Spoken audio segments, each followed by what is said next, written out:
Béquille sous le bras, Cécile a surmonté les obstacles et difficultés tout au long de ce pèlerinage, arrivé à mi-parcours.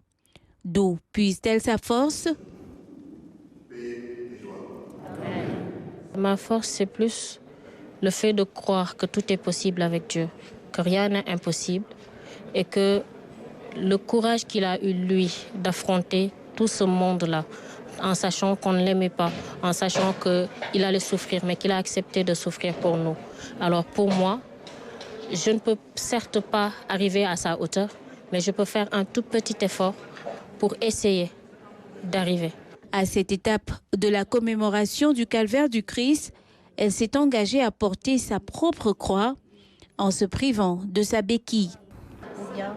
Oui, en fait, aujourd'hui, je me suis dit qu'il a porté sa croix. Alors moi, ma croix, ce sera ma béquille.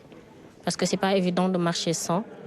Mais je sais que j'ai la confiance que je marcherai comme j'étais, comme je marchais avant. Donc je me suis dit, je fais le chemin de croix sans porter la béquille. Parce que tout simplement, la béquille, je la mettrai sur mon épaule, comme lui, il a porté sa croix. On tombera ensemble, on se relèvera ensemble, mais on y arrivera.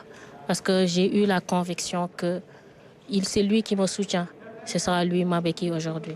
En effectuant ce pèlerinage, Cécile dit réaliser un rêve d'enfant. C'était une demande que je lui avais faite avant même de commencer à travailler. Même à l'école, je lui avais dit, je fais 10 ans de travail. Je veux soit avoir ma maison, soit aller en pèlerinage. Et Dieu a fait que j'ai eu les deux. Donc, gloire à Dieu. La foi et encore la foi en Jésus-Christ, seule motivation de Cécile qui a encore des jours d'efforts à faire.